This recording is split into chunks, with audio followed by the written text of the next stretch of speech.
Terrorism has over the years become a global challenge and threat to world peace, affecting regions and continents of the world.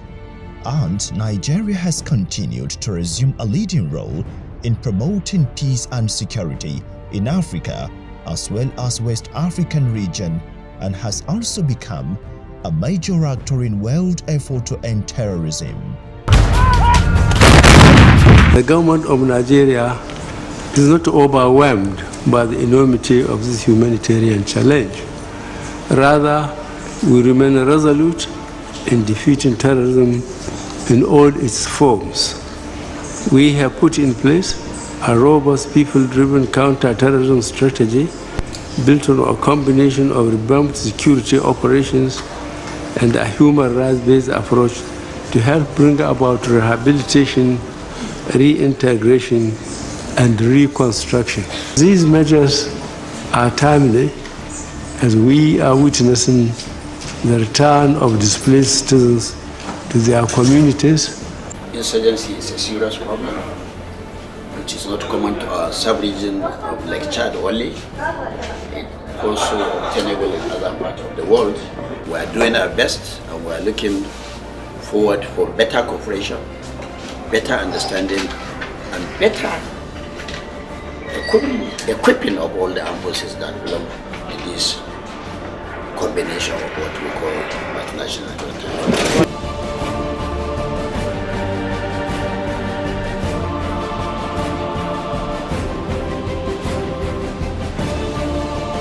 And of course, the realistic progress recorded so far is not unconnected with the avowed commitment of President Muhammadu Buhari to provide security of lives and property in the country. After inheriting the security challenge in 2015, then with an overwhelming story of near collapse of the fabrics of the security in the country.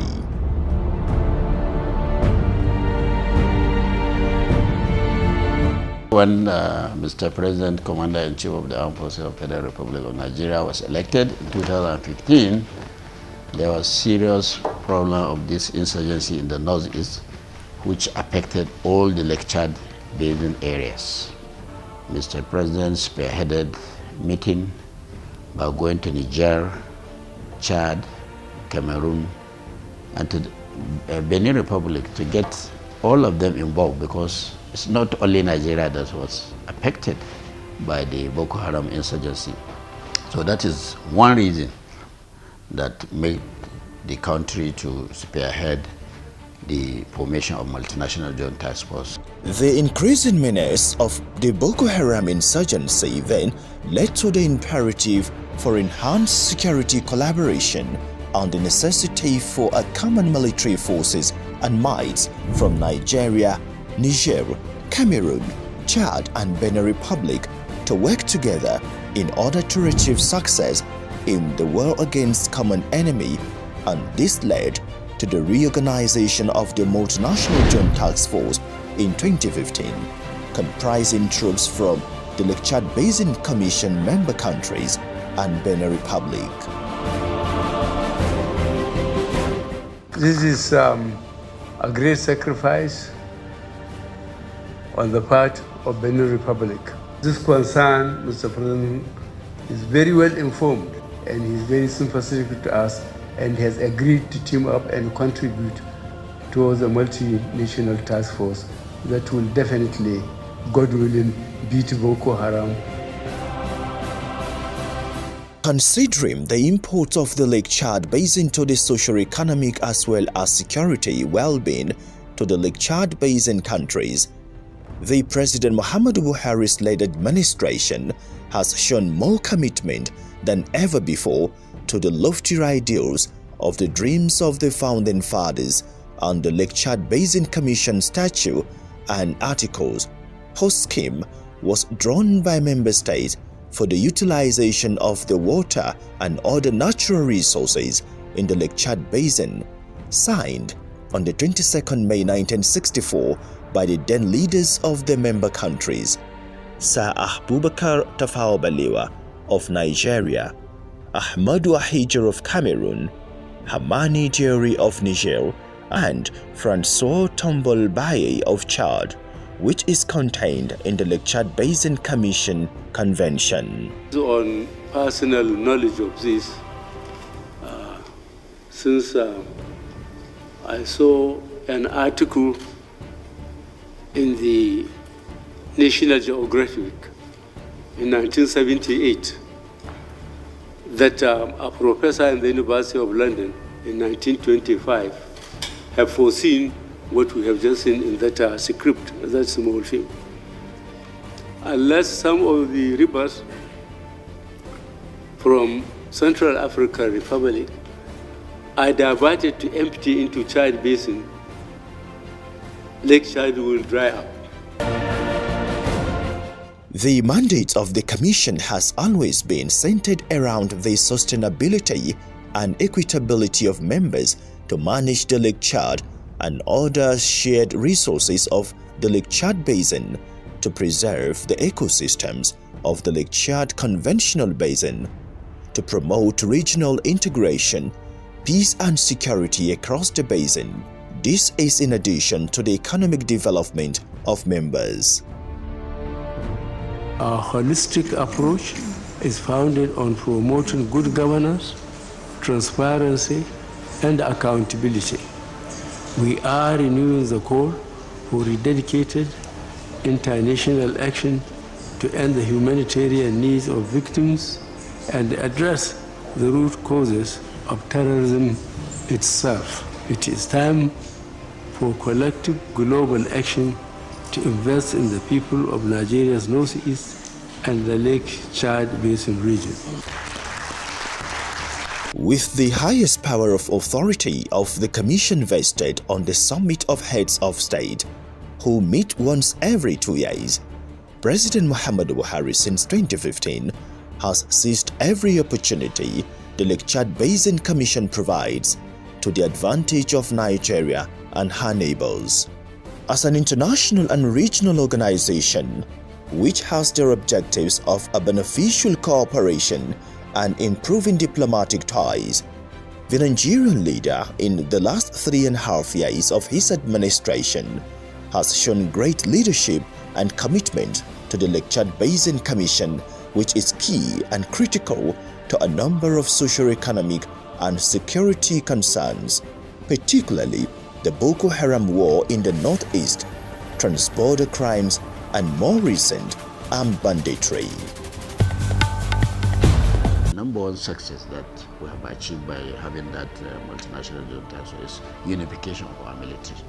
Hitherto we do have quarrels, border skirmishes with Cameroon, Chad, and Niger. But nowadays, our military work together. So that is number one success. Apart from that, it has reduced the tempo of the Boko Haram. So it's a big success now that we have been able to push them back out to the Lake Chad islands. As I'm talking to you, we are having another operation for 90 days collectively between the multinational junta force countries. Additionally, the place is a bit scared. The formation of the multinational junta force, it has assisted in stabilizing the economic activities in the region. The third mandate is promoting regional integration, peace and security. That is the third mandate.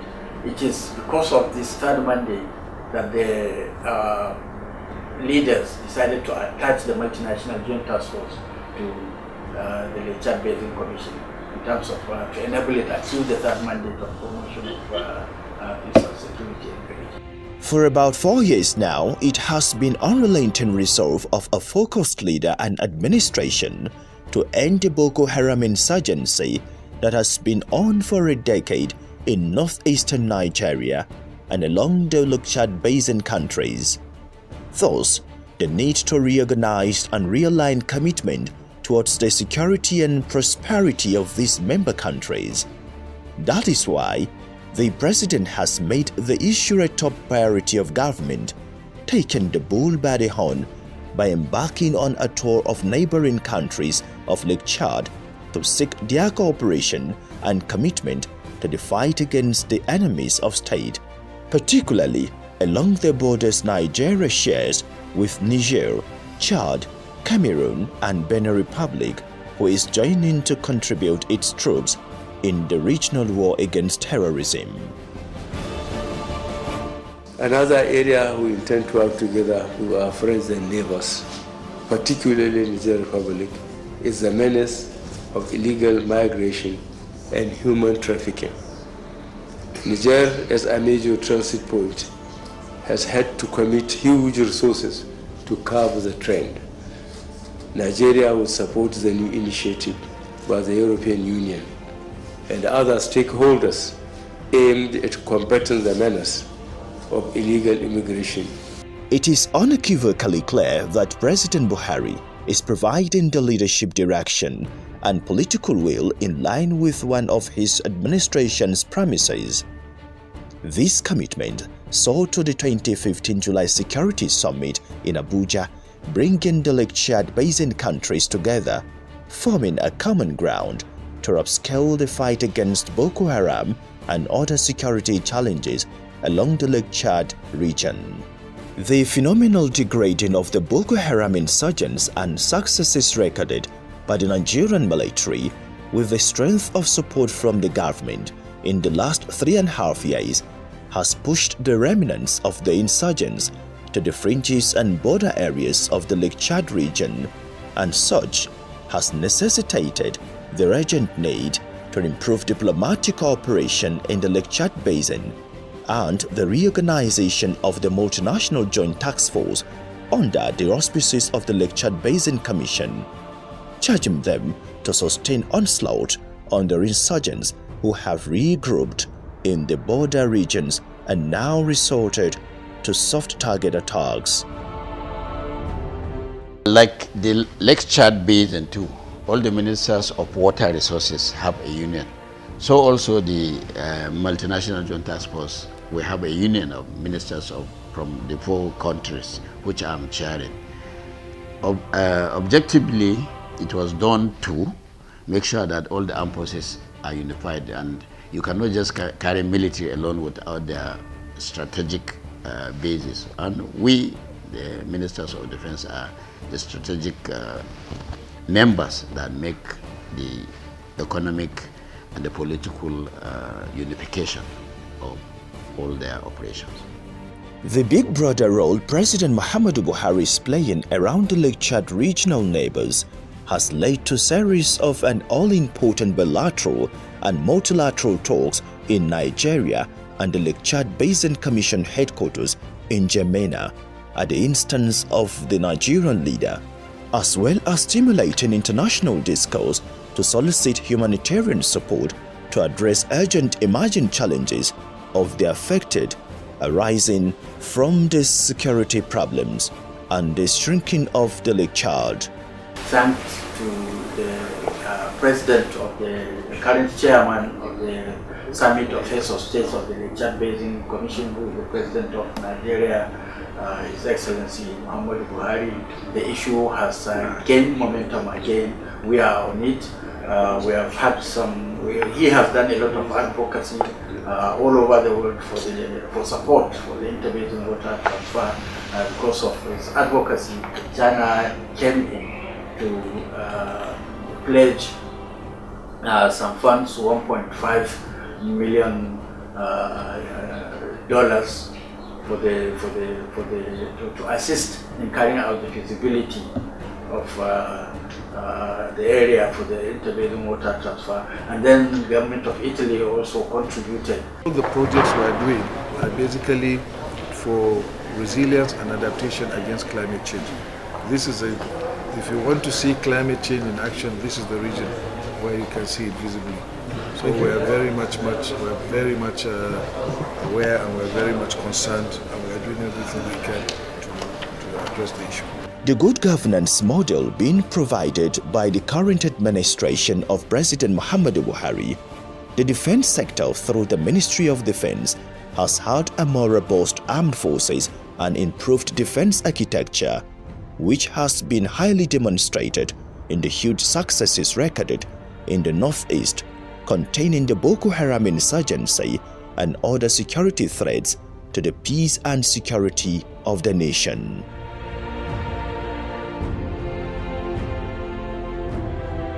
Number one success that we have achieved by having that multinational joint task force is unification of our military. Hitherto, we do have quarrels, border skirmishes with Cameroon, Chad, and Niger. But nowadays, our military work together. Apart from that, it has reduced the tempo of the Boko Haram, that we have been able to push them back out to the Lake Chad islands. As I'm talking to you, we are having another operation for 90 days, collectively between the multinational joint task force countries. Apart from several directives and marching orders given to the Nigerian military to rout the insurgents by the president, the Nigerian leader had also chaired several meetings of heads of state and government of the Lake Chad Basin Commission, which have produced the impetus of the gains so far. The extraordinary summit of heads of state of the Lake Chad Basin Commission always provides ample opportunities for strong decisions and policy framework in the overall interest of member countries, and President Muhammadu Buhari, as chair of the heads of state of the Lake Chad Basin Commission, has called for several meetings in response to addressing the recent upsurge of terrorists using soft isolated targets. At one of the meetings chaired by President Buhari held at N'Djamena, Chad, in November last year, the leaders in their collective resolve appreciated members' contributory role to the multinational joint task force. The leaders reinvigorated the will towards eradicating terrorism from the region. Several initiatives towards sustainable development of the region, as well as recovery and resilience strategy for areas affected by Boko Haram, was considered by the leaders. The strategy was to drive, rationalize, and complement the various initiatives and interventions aimed at stabilizing the areas. In some other consultative meetings conveyed by President Buhari, he reiterated that defeating Boko Haram is a must-win war. As part of the stepping up of collaborations, the Multinational Joint Task Force MNJTF was reviewed, and measures were adopted to enhance the capacity of their operations. The meeting also aroused the consciousness of the leaders to sustain cooperation within the framework of border management, as it remains key to winning the war. Emphasis was placed on the importance of stable, safe, and secured borders for the economic and social development of the countries. Also considered was the complexity of the security situation related to the interconnections between the various actors of insecurity. Since 2015 till date, it has been consolidation and renewal of Memorandum of Understanding among members and support implementation agreement, and the enhancement of additional support to the multinational joint task force, in which Nigeria's obligation, financial commitment, and contributions has remained huge and noticeable, especially in recent years. Mr. President has, from the inception, pledged $100 million to the group, and eventually the money was released. It was used to set up the military base in Chad as its headquarters. Military equipment and logistic support was provided from that money, and including the operation that they had in the last 3 years, because allowances and other logistic backup need to be paid before any military operation is undertaken. We wouldn't have achieved what we have achieved without that kind of funding from Nigeria, and subsequently additional funding was also received from Nigeria to enable us to prosecute the war. So we are immensely appreciative of that gesture from Nigeria. Other countries have contributed, of course, their troops. They have contributed the lives of their troops. We appreciate their gestures, and they are also contributing. You know, the way MNJTF is configured, each troop contributing country, the troops are stationed in its own territories, and they maintain them there where they are. Today, as a result of a more commitment from these regional leaders, the multinational joint task force has stepped up its game with a more responsive and professional approach, changing from a defensive posture in the border area to an aggressive offensive operations. The MNJTF, together with the national forces of the troop contributing countries, have significantly dealt with the threat of Boko Haram, and we've been able to provide free movement of personnel across the common borders. We've also been able to free up a lot of roads and communities. I've also been able to facilitate humanitarian assistance to the IDPs. Yes, we will have some occurrences of terrorist attacks here and there, but we're dealing with them. The need to overhaul the concept and strategy of cooperation in the fight against Boko Haram terrorists took the center stage of deliberations at the N'Djamena Summit. President Buhari, during the Abuja Summit of the Heads of States of Lake Chad Basin Commission, observed that the Lake Chad region has suffered neglect and poor infrastructural development. Curbing the impact of the disappearing Lake Chad was a major issue on the agenda of ministerial security meeting held in Yaoundé and later Nigeria. The concerns of the people whose livelihood depend on the resources was considered. With over 9 million people in need of humanitarian assistance in the Lake Chad Basin, Nigerian government has also spearheaded the urgent need to mobilize response to the worrisome situation. The world impact of climate change has been witnessed in the Lake Chad Basin, and terrorism in the northeast has created deeper implications for peace and security, social harmony, and sustainable development goals. What we have done is that we have kept up with recent developments in the field, and we have adjusted our operational concepts to meet the challenges. The future of the people there rests on durable security and sustainability of resources around the Lake Chad, and the challenge can only be overcome through genuine collaboration and consolidation of strong partnerships through the Lake Chad Basin Commission and the African Union. When it comes to bilateral air service agreement, the embassy was able to mobilize, and to this extent, Chadian Airline has been granted approval by the Nigerian government to fly in N'Djamena-Kano route.